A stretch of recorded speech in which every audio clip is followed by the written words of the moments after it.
Hello everyone, welcome to another episode of TCG Talk, back today with another video. In today's video, we're going to be doing part 2 of 5 of our color overview series, where we go over each color in the alpha class TCG, kind of talk about strengths and weaknesses, some key contenders at the time of recording that are a part of the color, and just kind of give you a understanding, so when you're going to pick whatever contender you want to play or whatever archetype you want to play, you have a better idea of which one you want to pick. So hopefully you enjoyed this. If you're new to the channel, welcome. Thank you so much for stopping by. Hopefully enjoy your stay. If you're a long-standing supporter, thank you so much as always. We're doing, again, a little late night TCG talk here because I'm on night shift. Reagan is asleep right now, so it's just me alone and unafraid, so the lights are off, and I apologize. So it looks a little different than normal. But regardless, we're going to have some fun with this because today we're going over the black color in the alpha class TCG. Black is my favorite color to play in the game. It has a lot of archetypes that I care about, and a lot of cool synergies that I'm going to talk about here. There are two main holistic synergies that black has if you're like playing truly to the thematics of each contender. The first one is manipulating zones other than what's in your hand and on your deck. A lot of black contenders, and about a lot, I mean a couple, because there's not only but so many in the game right now, care about playing from the Oblivion or manipulating the Oblivion, which is like your graveyard, or manipulating the Oblivion to get extra abilities and powers, or manipulating the Oblivion to play cards from it, or just utilizing things going to the Oblivion to then like buff their own stuff. That's kind of where they're looking at it. So you have contenders like Clarity, Deadly Duelist, and Kilimanjaro, who care about putting things into the Oblivion and then either playing them from the Oblivion in the case of Clarity for additional cost. So she's able to, on her other side, because she's a dual side contender, for Defender of All, she like gains life by playing action cards, and then she'll flip and put something into her Oblivion. Because it says during your primary phase you may banish a card from your Oblivion. If you do, flip this card. If this card is flipped this turn, you may not activate its effect. Whenever this contender deals damage to an opposing contender, you may target a non-clash buff action card in your Oblivion. If you do, you may play that action until the start of your next turn. Cards played this way cost a white and a black less than the banish and are banished after their effects resolve. So you put things in Oblivion, and then you can recur them for a reduced cost and get that value back from discarding so much. Kilimanjaro has a lot of draw discard effects, because what Kilimanjaro is trying to do is use the draw discard to fill up the Oblivion, and then the second line of text is really matters. His first ability is trigger attack. You may draw one card and discard one card, as you can see.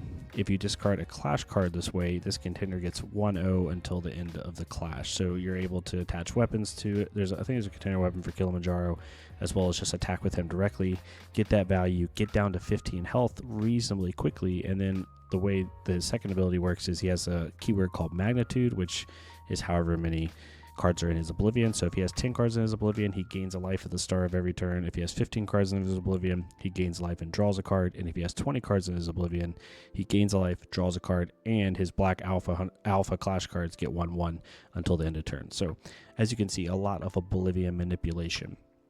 Certain packages of cards do really well for this, stuff like the Death the Relentless and Death Stalking Spectre.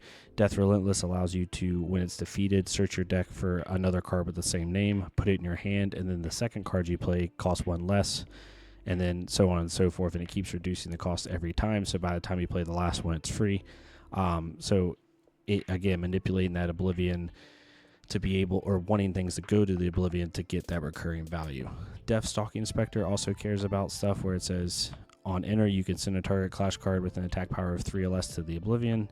Whenever a clash card is sent to the Oblivion from the clash zone, this gets 1/1 until the end of turn. It only triggers once per turn. So as you can see, again, Oblivion buffs. You also have contenders that care about the Oblivion, but also care about just playing from other zones in general. Death Chaos Bringer cares about Death Clash cards. If a Death Clash card she controls is defeated or sent to the Oblivion, you may engage this card. If you do, draw a card. Then up to one target Clash card you control gets 1/1 until end of turn. So as you can see, if you send a Death Clash card to the Oblivion, or a Death Clash card sent to the Oblivion, you can engage Death the Chaos Bringer to draw a card and give a card 1/1, like Stalking Spectre, which will also get 1/1 from itself. So Stalking Spectre could essentially be attacking as a 5/6. Off of one death card going to the Oblivion. She also has a second ability, which allows her to play cards from her Oblivion into her clash zone under certain stipulations.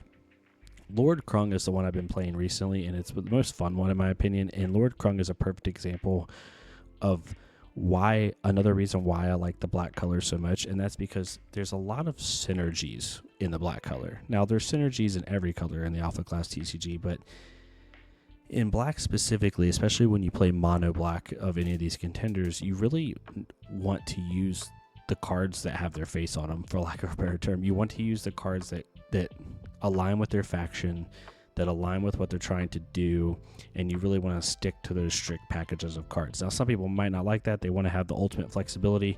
You can play like a Clarity for Sea and Fate, for that. But I love the heavy synergy archetypes that black brings. Lord Krung's one of my favorite. Whenever a discarded clash card you control enters play from anywhere other than your hand, you may draw a card. His second ability says once per turn during your primary phase, you may engage this card. If you do, target discarded clash card you control gets torment. So Lord Krung will use things like the Barbarous, which has ambush. Lord Krung, most all his cards have an ambush keyword, which basically says you can put them face down in your accessory zone on your turn and then play them usually off of a counterplay or counterattack on your opponent's turn. They'll come in to play usually it costs less to play them from the accessory zone, as you can see here. Lord Krung, the Barbarous, costs 4 to play normally, but it only costs 3 to play if you play it from ambush. If you do put this card into your from your accessory zone into play, and because of Lord Krung's ability, you'll draw a card because it was played somewhere other than hand.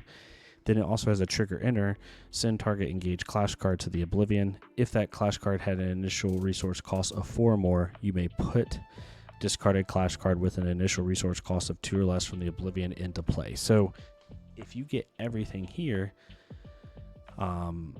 perfectly, you will play Lord Krung the Barbarous, you'll draw a card because it was played from somewhere other in hand, and then if you get the other effect where you put something from Oblivion into play, then you'll draw another card because again something was put into play that wasn't from hand.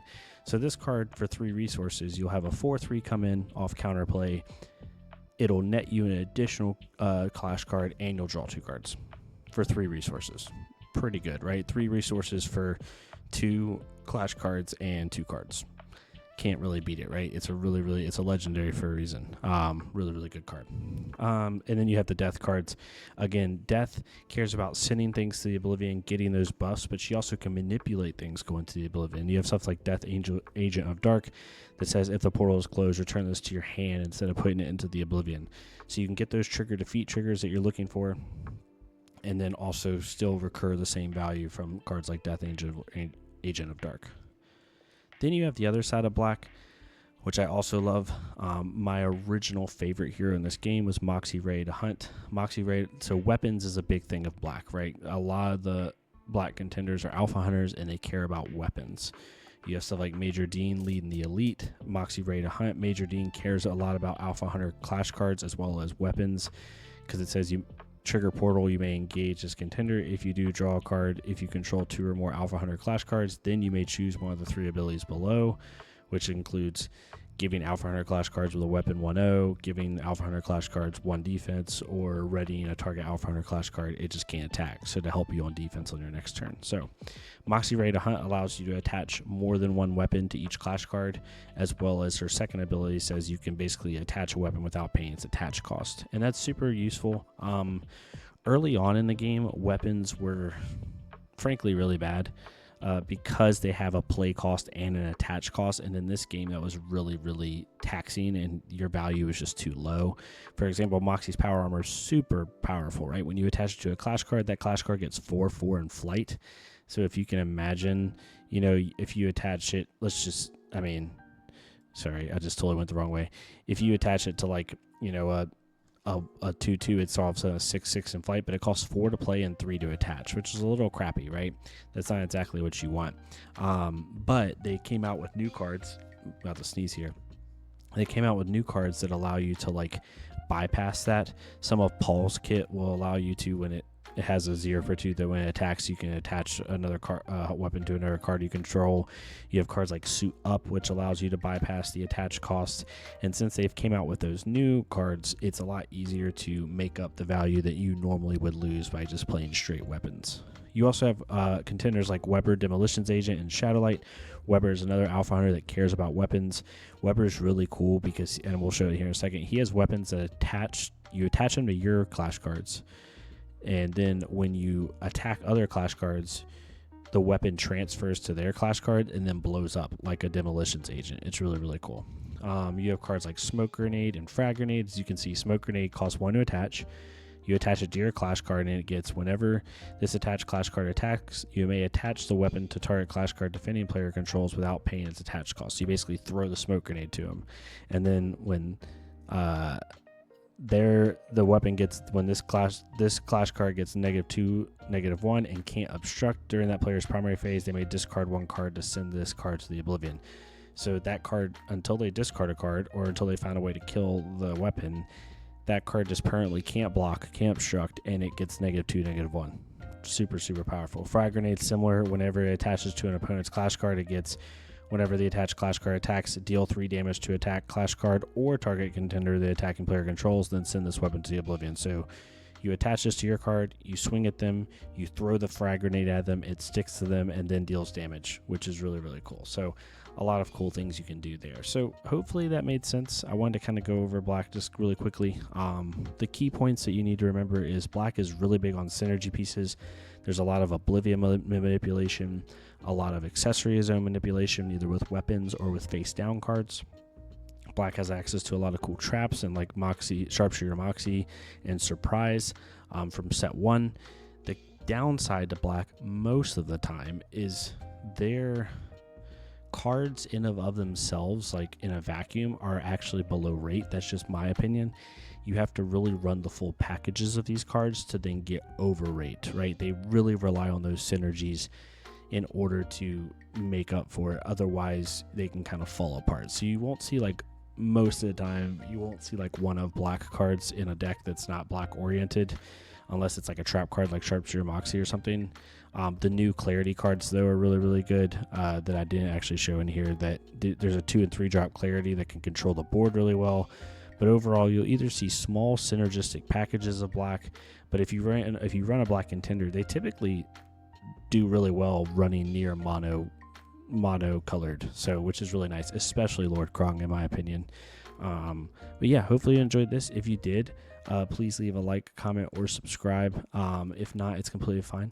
Go to another creator. I put some creators down for Alpha Clash down the creator worksheet below, so hopefully you enjoyed that. I'll keep adding to it as I see more. Hopefully these are helpful. I try to make them like high level. I don't want to go too in the weeds, like card by card, because that just gets too crazy.